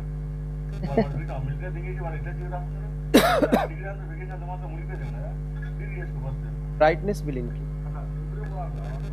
अरे लल्ला, आरएमएस वोल्टेज तो एक सोर्स का कांस्टेंट होता है ना, तो बैटरी का आरएमएस कांस्टेंट है। इसका आरएमएस प्लस इसका आरएमएस पाइथागोरस सम कर, इसका आरएमएस प्लस इसका आरएमएस बराबर बैटरी का आरएमएस। इसका रेजिस्टेंस कम तो इसके क्रॉस पोटेंशियल ड्रॉप कम, तो इसके क्रॉस पोटेंशियल ड्रॉप ज्यादा, मतलब ब्राइटनेस। ये कहां है ना, बढ़िया सवाल है ये, आसान सवाल नहीं है। ये देख, impedance of the circuit shown in a figure, इस फिगर का इंपीडेंस बताना है। सुन मेरी बात, ये सीरीज आरएल सर्किट का सवाल होगा। मैंने आरएल सर्किट के बहुत सारे सवाल करा दिए क्योंकि इंपॉर्टेंट है, खूब मिलेंगे सवाल। ये है तेरा एक्सेल और ये तेरा इसमें करंट जा रहा है 3 एम्पियर और ये कौन सा वोल्टेज दिया हुआ है? आरएमएस। और हमेशा आरएमएस मान लेते हो तो और क्या मान ठीक मान लो है नहीं तो आरएमएस। तो आरएमएस वोल्टेज बटा करंट क्या हो जाएगा? इसका इंपीडेंस, ये आरएमएस करंट ही ये आरएमएस वोल्टेज। तो इसका जो एक्सेल है वो क्या हो जाएगा? एक्सेल हो जाएगा सर 40 आएगा। हाँ 40। इसका एक्सेल क्या हो जाएगा? और इसका रेजिस्टेंस क्या हो जाएगा? तो 90/3, ये 30 ओम और ये 40 ओम। ये एक्सेल और आर है। आप जानते हो आर इधर होता है, एक्सेल इधर होता है। तो ये 30 ओम 40 ओम बराबर 50 ओम इन सब। इसको कहते हैं एसी का भयंकर सवाल। उससे ज्यादा तो भयंकर सॉल्यूशन है। हाँ मैंने कलम चलाया क्या मैंने? इसमें भी कोई खास कलम नहीं चलाई, ये तो फॉर्मूला लिख के समझाया तुम्हें। ये कलम चलाना नहीं कहते इसमें, सीधा आंसर बताया तुम। इसमें कहाँ कलम चलाया? तो देख के लिख लो ना, 220/10 22। इसमें कलम चलाया क्या मैंने? इसको समझाने के लिए थोड़ा सा मैंने डीसी सर्किट बना। ये तो आपको कंसेप्ट पता होना चाहिए।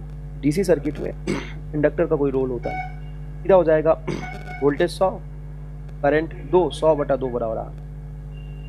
ये तेरा 100 आ जाएगा। 100 और 50 पता है तो वेक्टर सम करके आंसर। ठीक है बेटा, ये देखो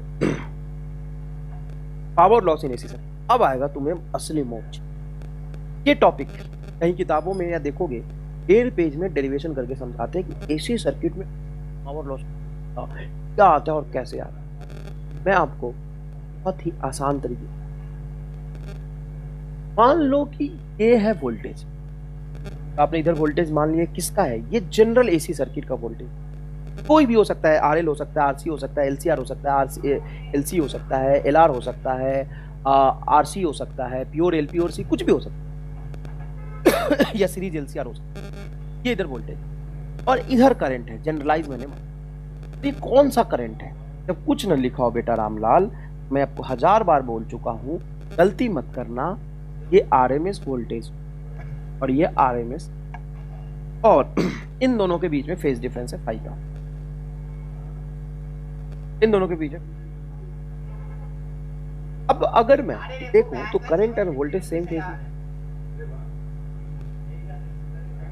एक रेसिस्टेंस का एग्जांपल लेता हूं। रेसिस्टेंस में जिधर करंट होता है उधर ही रेसिस्टेंस का पोटेंशियल ड्रॉप। दोनों के बीच में फेज डिफरेंस कितने का आ गया? इसलिए इसमें जो पावर लॉस होता है वो मैक्सिमम होता है और वो होता है बेटा आरएमएस इनटू आईआरएम। समझ में आया कि नहीं है? दोनों सेम फेज में है, दोनों के फेज डिफरेंस 0 है। करंट एंड वोल्टेज एक साथ चल रहे हैं तो पावर ड्रॉप मैक्सिमम। अगर मैं प्योर इंडक्टर की बात, तो प्योर इंडक्टर में आप पढ़ चुके हो, ऊपर होता है VL, इंडक्टर का पोटेंशियल जो होगा इंडक्टर। दोनों में फेज डिफरेंस होता है 90 डिग्री। फेज डिफरेंस होता है 90। इसलिए इसमें एवरेज पावर ड्रॉप क्या होता है? क्योंकि जब वोल्टेज मैक्सिमम होगा तो करंट 0 होगा, जब करंट मैक्सिमम होगा तो वोल्टेज 0 होगा। दोनों आउट ऑफ फेज नहीं कह सकते। आउट ऑफ फेज का मतलब होता है पाई का फेज। दोनों 90 डिग्री पे चल रहे हैं तो एक साथ कभी वो मिल ही नहीं पा रहे हैं ना। जब ये 0 तो ये मैक्सिमम, ये मैक्सिमम तो ये 0, तो पावर लॉस 0 आया है। मतलब ये है कि करंट एंड वोल्टेज में फेज डिफरेंस और एकदम पेंडिकुलर करंट एंड वोल्टेज चले पावर ड्रॉप। यहाँ पे तो कोई भी एंगल मैंने फाई ले लिया। तो अपन क्या करते हैं, इस करंट का 2 कंपोनेंट ले। एक करंट का कंपोनेंट वोल्टेज की तरफ आएगा, आई आरएमएस cos आएगा क्या? हाँ कंपोनेंट लिया ना, फाई की तरफ लेंगे cos फाई। और एक करंट का component perpendicular to the voltage ले लिया, ये होगा आई आरएमएस। लिखना बहुत जरूरी है क्योंकि आरएमएस का, इसको पता है क्या कहते हैं? वोल्टलेस करंट। वोल्टलेस करंट तो हम कहते हैं वोल्टलेस। तुमसे कई बार सर्किट में वोल्टलेस करंट की वैल्यू पूछते, तो ये आपका वोल्टलेस करंट, आरएमएस करंट का sign component. वोल्टलेस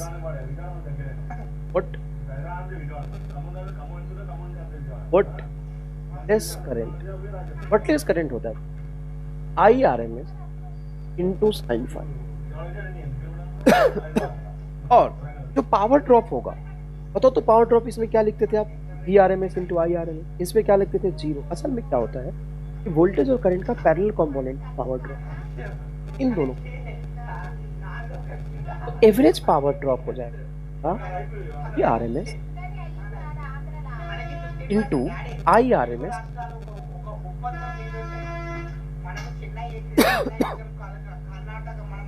RMS cos phi, and this cos phi is defined as power. ये वही cos phi जो हमने RL सर्किट में इम्पीडेंस ट्रायंगल बना के निकाला, ये वही RL सर्किट, ये हो जाएगा आपका सिंपल पावर फैक्ट। ये क्या हो जाएगा बेटा? पावर फैक्ट cos phi को हो गया, आंसर ही आ गया। अब देखो मैंने सिर्फ डेरिवेशन ही नहीं करा, मैंने तुम्हें क्या क्या बता दिया। मैंने तुम्हें पावर लॉस का फॉर्मूला बना दिया इन AC सर्किट, इसमें cos phi पावर फैक्टर आ जाता है IRMS VRMS into cos phi। मैंने तुम्हें वर्डलेस करंट बना दिया और इसका दो एप्लीकेशन ही बता दिया। चलो अगर प्योर रेसिस्टेंस में देखा जाए तो फेज डिफरेंस कितना होता है? 0 डिग्री। तो अगर phi की वैल्यू 0 होगी तभी cos phi मैक्सिमम होगा, तो पावर ड्रॉप मैक्सिमम। अब VRMS phi को 0 रहा, cos 0 IRMS VRMS। इसीलिए मैंने एक इंडिविजुअल पूरा डेरिवेशन कराया था आपको, इसमें सिखाया था VRMS। इंडक्टर में phi की वैल्यू क्या होती है? 90 डिग्री। cos 90 क्या होता है? 0, इसलिए पावर ड्रॉप देखो। एंड प्योर कैपेसिटर में अगर आप देखना चाहें, प्योर कैपेसिटर में देखना चाहें तो भी फेज डिफरेंस क्या है? तो भी फेज डिफरेंस क्या है? तो एवरेज पावर ड्रॉप क्या होगा? सॉरी 0। अब इधर आ जाओ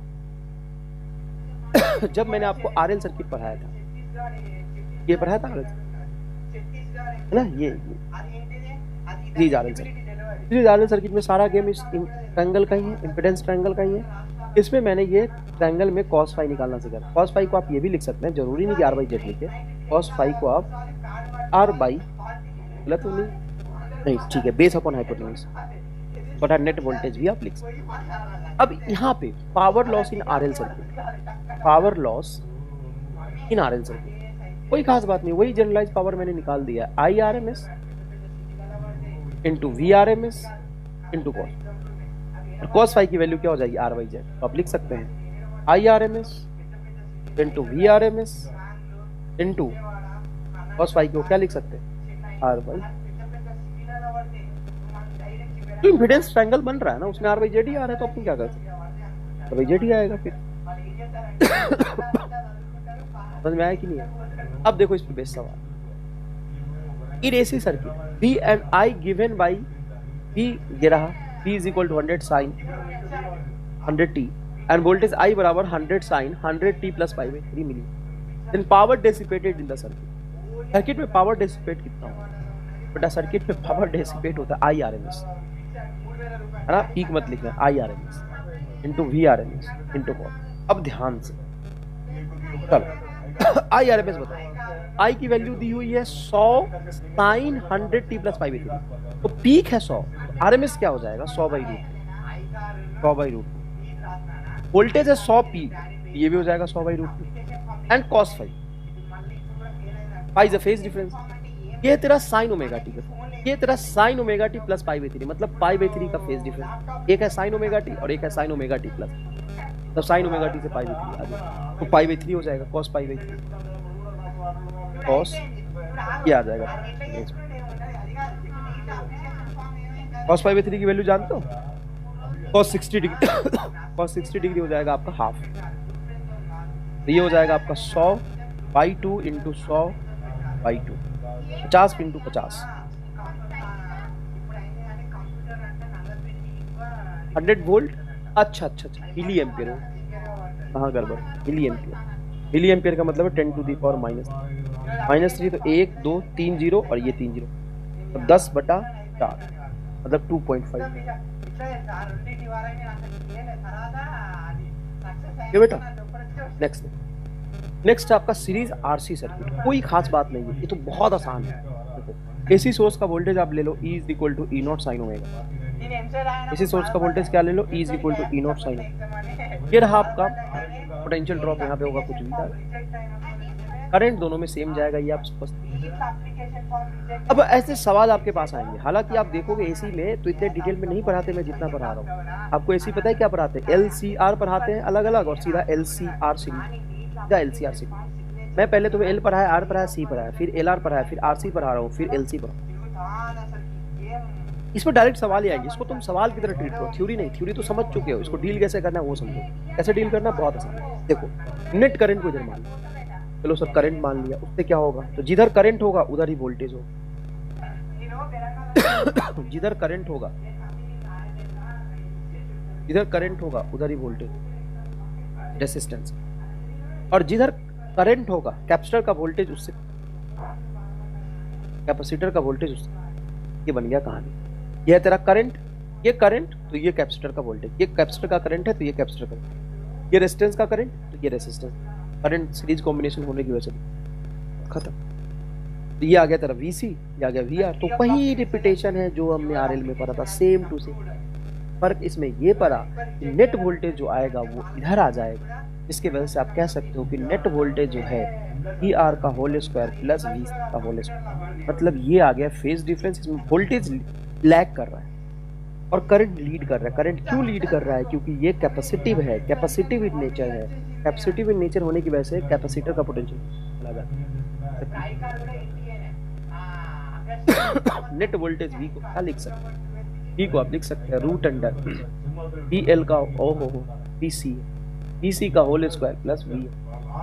अरे मेरे लाल यार, दोनों में फेज डिफरेंस है पाई बाई 2। दोनों में फेज डिफरेंस क्या है, पाई बाई, इसलिए ऐसा लिखा। ठीक है बेटा, अब ध्यान से देखो, इसको आप लिख सकते हो I into Z is equal to root under, इसको लिख सकते हो I इंटू एक प्लस इसको लिख सकते हो I इंटू, दोनों में होल स्क्वायर लगाओ, होल स्क्वायर लगाओ। I बाहर निकल के कैंसिल हो जाएगा।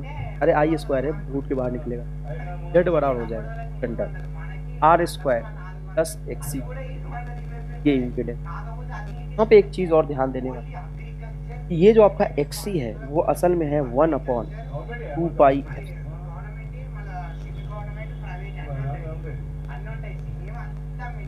हाँ, ये इम्पीडेंस ट्रायंगल, ये दोनों वोल्टेज का इक्वेशन, ये जेड की वैल्यू, बात खत्म। करंट बताओ क्या होगा, करंट होगा I बराबर पीक करंट, पीक वोल्टेज बटा इम्पीडेंस। इसको साइन कॉस टैन से कोई, इसको साइन कॉस टैन से कोई। तुम एक चीज कह सकते हो सर ये वोल्टेज तो साइन ओमेगा टी है, लेकिन आप नेट वोल्टेज आप यहाँ ले रहे हो। बेटा रामलाल, साइन जरूरी तो नहीं यहाँ पे चिपकाओ, साइन यहाँ भी तो हो सकता है, तो जस्ट डिफरेंस है। तो बेटा नेक्स्ट देखो, इज RC, RC कैसे, LC ना, LC not RC, LC, L है ये।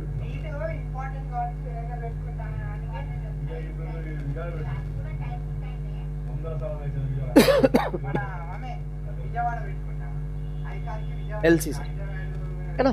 देखो ये L, ये आपका C। तो धुंधला लग रहा है, कोई बात नहीं, अच्छा लग रहा है। यहाँ पे जो पोटेंशियल ड्रॉप होगा वो होगा, यहाँ पे पोटेंशियल ड्रॉप होगा वो होगा तेरा, और net potential drop E equal to, अब मेरी बात सुनिए, अभी भी जो करंट जाएगा वो नेट करंट ही, नेट इंडक्टर का करंट, नेट कैपेसिटर करंट होगा। क्यों भाई, क्योंकि सीरीज कॉम्बिनेशन सेम, कोई खास बात नहीं, सीरीज कॉम्बिनेशन पे करंट सेम जाता है। अब यहाँ पे मेन इंपॉर्टेंट बात पे चर्चा करें। मेन इंपॉर्टेंट बात क्या है कि मान लो इसको मैं करंट मान, मेरी मर्जी में, इधर करंट कैपेसिटर का होगा, उससे कैपेसिटर का वोल्टेज पाई बाई, और जिधर कैपेसिटर का और जिधर इंडक्टर का करंट होगा, दो करंट मेन है, वही इंडक्टर का वही कैपेसिटर का मेन करंट यही है, उससे इंडक्टर का वोल्टेज पाई बाई 2 से आगे चला। मतलब ये बड़ा आसान है, ये इंडक्टर का वोल्टेज, ये कैपेसिटर का वोल्टेज, इसमें है नहीं, ये है तेरा। मतलब इंडक्टर के वोल्टेज और कैपेसिटर के वोल्टेज ड्रॉप में फेज डिफरेंस पाई का, आप कह सकते हो फेज डिफरेंस बिटवीन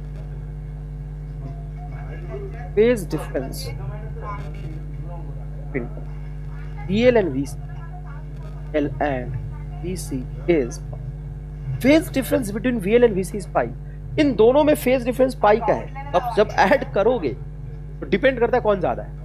जब ऐड करोगे मान लो कि VL ज्यादा है, मैं यहाँ पे ऐड करके दिखा दूँ, if V L is greater than V C, if V L is greater than V C, जब इसका सम करोगे एग्जैक्टली पाई एंगल है, 180 डिग्री का एंगल है, ये पॉजिटिव मानोगे तो ये निगेटिव होगा, इसका जो सम होगा अगर वी एल ज्यादा है तो ये बचेगा, इधर वी एल माइनस वी सी, और ये नेट करंट, ये नेट वोल्टेज, मतलब वोल्टेज एंड करंट में जो फेज डिफरेंस आएगा वो 90 degree.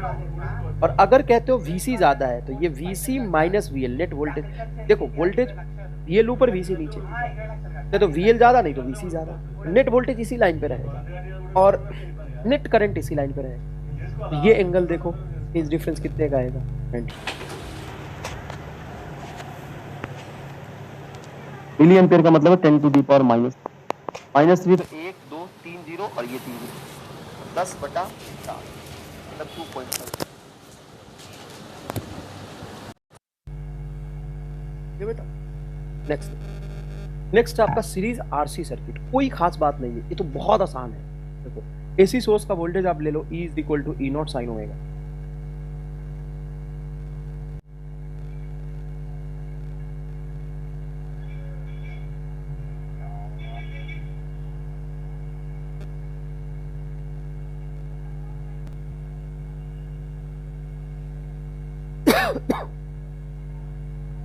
RMS cos phi, and this cos phi is defined as power phi। ये वही cos phi जो हमने RL सर्किट में इम्पीडेंस ट्रायंगल बना के निकाला, ये वही RL सर्किट, ये हो जाएगा आपका सिंपल पावर फैक्ट। ये क्या हो जाएगा बेटा, पावर फैक्ट, cos phi को हम हो गया, आंसर ही आ गया। अब देखो मैंने सिर्फ डेरिवेशन ही नहीं करा, मैंने तुम्हें क्या क्या बता दिया, मैंने तुम्हें पावर लॉस का फॉर्मूला बना दिया इन एसी सर्किट, इसमें cos phi पावर फैक्टर आ जाता है IRMS VRMS into cos phi, मैंने तुम्हें वर्डलेस करंट बना दिया और इसका दो एप्लीकेशन भी बता दिया। चलो अगर प्योर रेसिस्टेंस में देखा जाए तो फेज डिफरेंस कितना होता है, 0 डिग्री, तो अगर phi की वैल्यू 0 होगी तभी cos phi मैक्सिमम होगा, तो पावर ड्रॉप मैक्सिमम। अब VRMS phi को 0 रख, cos 0 IRMS VRMS, इसीलिए मैंने एक इंडिविजुअल पूरा डेरिवेशन कराया था आपको, इसमें सिखाया था VRMS। इंडक्टर में phi की वैल्यू क्या होती है, 90 डिग्री, cos 90 क्या होता है, 0, इसलिए पावर ड्रॉप देखो। एंड प्योर कैपेसिटर में अगर आप देखना चाहें, प्योर कैपेसिटर में देखना चाहें तो भी फेज डिफरेंस क्या है, तो भी फेज डिफरेंस क्या है, तो एवरेज पावर ड्रॉप क्या होगा, सॉरी 0। अब इधर आ जाओ, जब मैंने आपको आरएल सर्किट पढ़ाया था, ये पढ़ाया था आरएल है ना, ये series RL circuit, series RL circuit में सारा गेम इस ट्रायंगल का ही है, इंपेडेंस ट्रायंगल का ही है। इसमें मैंने ये ट्रायंगल में cos phi निकालना सिखाया। cos phi को आप ये भी लिख सकते हैं, जरूरी नहीं कि r/z लिखे, cos phi को आप r/, गलत हो नहीं ठीक है, बेस अपॉन हाइपोटेन्यूज बटा नेट वोल्टेज भी आप लिख सकते हैं। अब यहाँ पे power loss in RL circuit, power loss in RL circuit, कोई खास बात नहीं, वही जनरलाइज पावर मैंने निकाल दिया, IRMS into VRMS into cos, और cos phi की वैल्यू क्या हो जाएगी, r/z, तो आप लिख सकते हैं IRMS into VRMS into cos phi को क्या लिख सकते हैं, r/, तो इम्पीडेंस ट्रायंगल बन रहा है ना, उसमें r/z ही आ रहा है, तो अपन क्या कर सकते हैं, r/z ही आएगा फिर। समझ में आया कि नहीं है। अब देखो इस पे बेस्ट सवाल, in AC circuit V and I given by V, ये रहा V is equal to 100 sin 100t and voltage I बराबर 100 sin 100t plus 5/3 मिली। then power dissipated in the circuit, circuit में पावर डिसिपेट कितना होगा बेटा, circuit में power dissipate होता है IRMS, है ना, पीक मत लिखना, IRMS into VRMS into cos। अब ध्यान से चलो IRMS बताओ, I की वैल्यू दी हुई है 100 sin 100t plus 5/3, तो पीक है 100, RMS क्या हो जाएगा 100/√2, वोल्टेज है 100 पीक, ये भी हो जाएगा 100/√2 and cos phi is a phase difference, ये तेरा sin ओमेगा टी का, ये तेरा sin ओमेगा टी प्लस 5/3, मतलब 5/3 का फेज डिफरेंस, एक है sin ओमेगा टी और एक है sin ओमेगा टी प्लस, तो sin ओमेगा टी से 5/3 आगे, तो 5/3 हो जाएगा cos 5/3, cos ये आ जाएगा, cos 5/3 की वैल्यू जानते हो, cos 60 डिग्री cos 60 डिग्री हो जाएगा आपका हाफ, तो ये हो जाएगा आपका 100/2 इंटू 100/2, 50 इंटू 50, 100 वोल्ट। अच्छा अच्छा अच्छा, मिली एम्पियर हो, कहाँ गड़बड़, मिली एम्पियर। मिली एम्पियर का मतलब है 10⁻⁻3, तो 1 2 3 जीरो और ये 3 जीरो, अब 10/4 मतलब 2.5। ये बेटा नेक्स्ट आपका सीरीज आरसी सर्किट। कोई खास बात नहीं है, ये तो बहुत आसान है। देखो एसी सोर्स का वोल्टेज आप ले लो, E is equal to E0 sine omega. AC source का वोल्टेज क्या ले लो, E is equal to E0 sine omega. ये रहा आपका पोटेंशियल ड्रॉप, यहाँ पे होगा कुछ भी यार, करंट दोनों में सेम जाएगा, ये आप स्पष्ट। अब ऐसे सवाल आपके पास आएंगे, हालांकि आप देखोगे एसी में तो इतने डिटेल में नहीं पढ़ाते मैं जितना पढ़ा रहा हूँ। आपको एसी पता है क्या पढ़ाते हैं, LCR पढ़ाते हैं अलग अलग, और सीधा LCR सीरीज, सीधा LCR सीरीज। मैं पहले तुम्हें L पढ़ाया, R पढ़ाया, C पढ़ाया, फिर LR पढ़ाया, फिर RC पढ़ा रहा हूँ, फिर LC पढ़ा। इसमें डायरेक्ट सवाल ही आएंगे, इसको तुम सवाल की तरह ट्रीट करो, थ्योरी नहीं। थ्योरी तो समझ चुके हो, इसको डील कैसे करना है वो समझो। कैसे डील करना बहुत आसान है। देखो नेट करंट को इधर मान लो, चलो सर करंट मान लिया, उससे क्या होगा, तो जिधर करंट होगा उधर ही वोल्टेज होगा। जिधर करंट होगा, जिधर करंट होगा उधर ही वोल्टेज, रेसिस्टेंस। और जिधर करंट होगा कैपेसिटर का वोल्टेज उससे, कैपेसिटर का वोल्टेज उससे, ये बन गया कहानी। ये है तेरा करंट, ये करंट तो ये कैपेसिटर का वोल्टेज, ये कैपेसिटर का करंट है तो ये कैपेसिटर का, ये रेजिस्टेंस का करंट तो ये रेजिस्टेंस। करंट सीरीज कॉम्बिनेशन होने की वजह से खत्म। तो ये आ गया तेरा VC, ये आ गया VR। तो वही रिपीटेशन है जो हमने RL में पढ़ा था, सेम टू सेम। फर्क इसमें ये पड़ा कि नेट वोल्टेज जो आएगा वो इधर आ जाएगा, इसके वजह से आप कह सकते हो कि नेट वोल्टेज जो है PR का होल स्क्वायर प्लस VC का होल स्क्वायर, मतलब ये आ गया फेज डिफरेंस। इसमें वोल्टेज लैग कर रहा है और करंट लीड कर रहा है। करंट क्यों लीड कर रहा है, क्योंकि ये कैपेसिटिव है, कैपेसिटिव इन नेचर है। कैपेसिटिव इन नेचर होने की वजह से कैपेसिटर का पोटेंशियल चला जाता है। नेट वोल्टेज V को क्या लिख सकते हैं, V को आप लिख सकते हैं रूट अंडर VL का VC का होल स्क्वायर प्लस V। अरे मेरे लाल VR का होल स्क्वायर, दोनों में फेज डिफरेंस है π/2, दोनों में फेज डिफरेंस कितने का है, π/, इसलिए ऐसा लिखा। ठीक है बेटा, अब ध्यान से देखो, इसको आप लिख सकते हो I into Z is equal to root under, इसको लिख सकते हो I इंटू ए प्लस इसको लिख सकते हो I इंटू, दोनों में होल स्क्वायर लगाओ, होल स्क्वायर लगाओ। I बाहर निकल के कैंसिल हो जाएगा, अरे I स्क्वायर है रूट के बाहर निकलेगा, जेड बराबर हो जाएगा under R square plus XC, ये इम्पीडेंस। यहाँ पे एक चीज और ध्यान देने वाली, ये जो आपका XC है वो असल में है 1/2πf।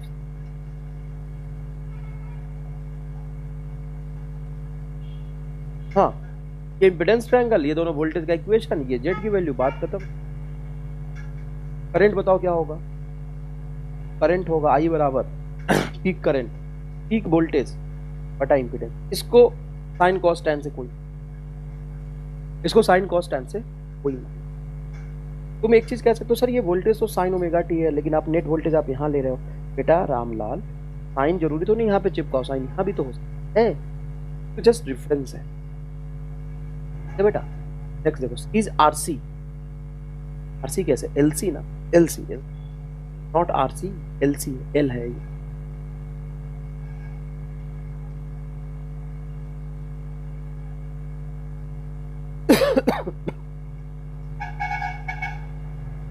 LC सर है ना, देखो ये L, ये आपका C।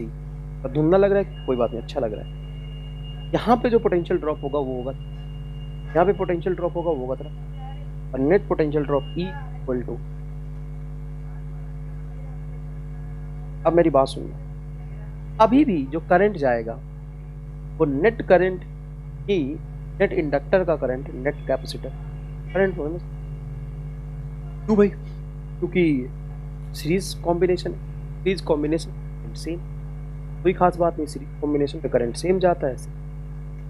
अब यहाँ पे मेन इंपॉर्टेंट बात फिर चर्चा, मेन इंपॉर्टेंट बात क्या है कि मान लो इसको मैं करंट मान, मेरी मर्जी में। इधर करंट कैपेसिटर का होगा, उससे कैपेसिटर का वोल्टेज पाई बाई, और जिधर कैपेसिटर का सॉरी जिधर इंडक्टर का करंट होगा, जो करंट मेन है वही इंडक्टर का, वही कैपेसिटर का मेन करंट यही है, उससे इंडक्टर का वोल्टेज पाई बाई 2 से आगे चले। मतलब ये बड़ा आसान है कि ये इंडक्टर का वोल्टेज, ये कैपेसिटर का वोल्टेज, सेंस इसमें है नहीं, ये है तेरा। मतलब इंडक्टर के वोल्टेज और कैपेसिटर के वोल्टेज ड्रॉप में फेज डिफरेंस पाई का। आप कह सकते हो phase difference between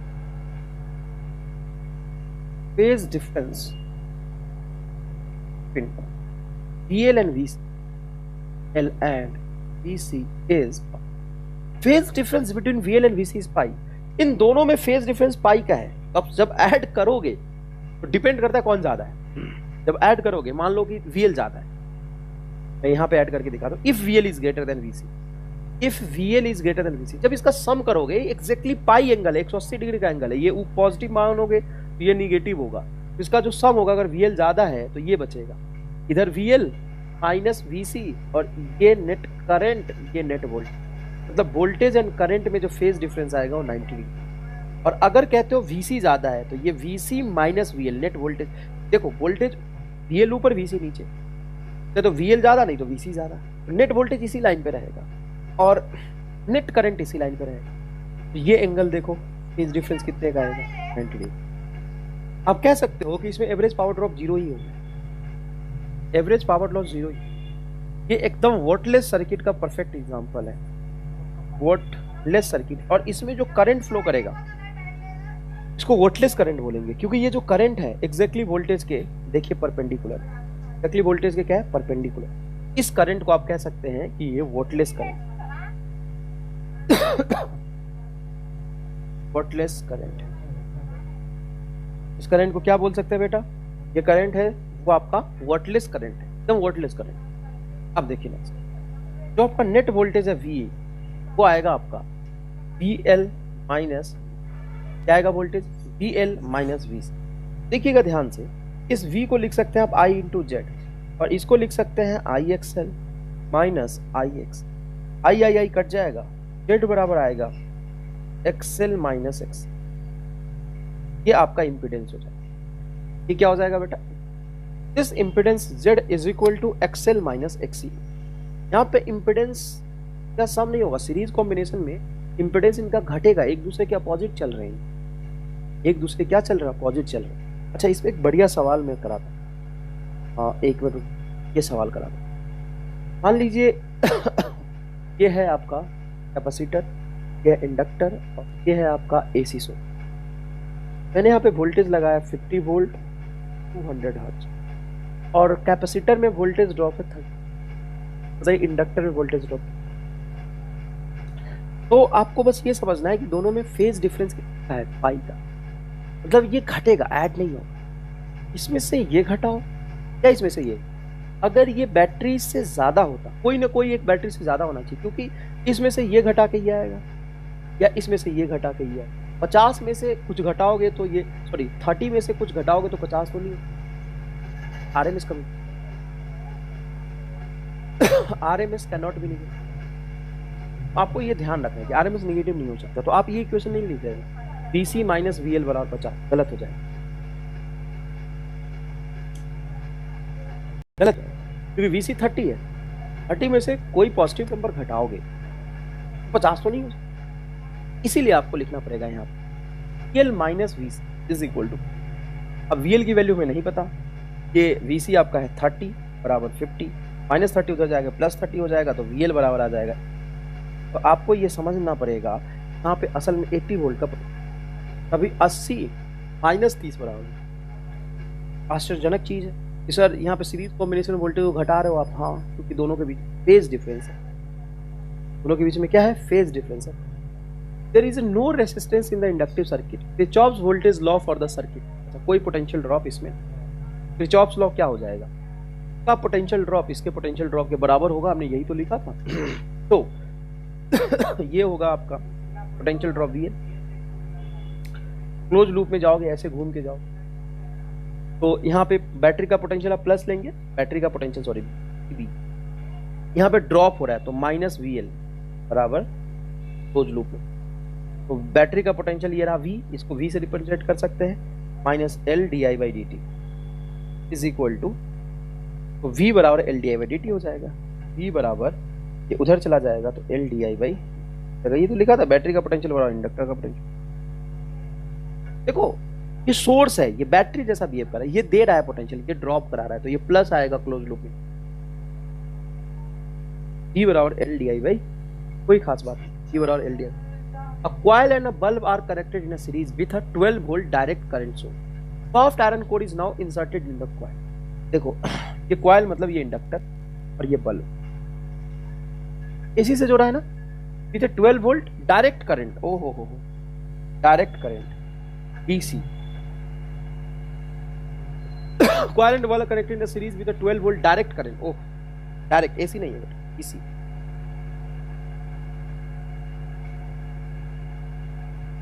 The intensity of the bulb remains same. कि DC के लिए जो इंडक्टर होता है वो सिंपल वायर जैसा बिहेव करता है। एक्सेल हमने AC के लिए डिफाइन किया था 2 पाई एफ एल, है ना। अब मान लो कि तो L तुम ज्यादा कर दो कम कर दो कुछ भी कर दो, लेकिन अगर DC है तो फ्रीक्वेंसी 0 होगा, एक्सेल की वैल्यू क्या हो जाएगा जी, बल्ब की ब्राइटनेस सेम ही रहेगी क्योंकि पूरा का पूरा DC सोर्स का पोटेंशियल, पूरा का पूरा DC सोर्स का पोटेंशियल ड्रॉप, ठीक है। तो बहुत बहुत धन्यवाद बच्चों, आज हमने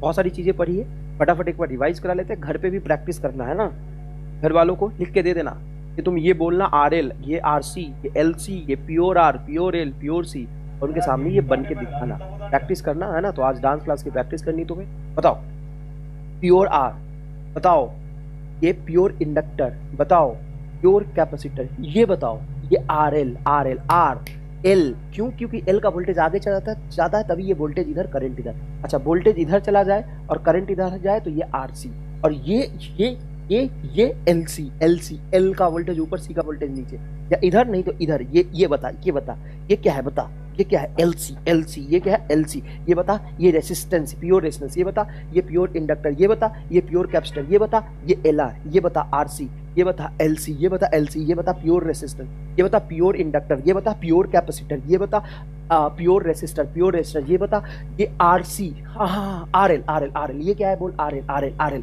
क्यों, क्योंकि इंडक्टर में वोल्टेज आगे जाता है, ये इंडक्टर का वोल्टेज, ये रेसिस्टर का वोल्टेज, तभी नेट वोल्टेज जोड़ के इधर आएगा। ये बता क्या है, ये RL है, ये बता क्या है, ये RC है, ये बता क्या है, ये LC है, ये बता क्या है, ये LC है, ये बता क्या है, ये RL है, ये बता ये क्या है, ये RC है, ये बता ये प्योर रेसिस्टर है, ये बता ये प्योर इंडक्टर, ये बता ये प्योर कैपेसिटर।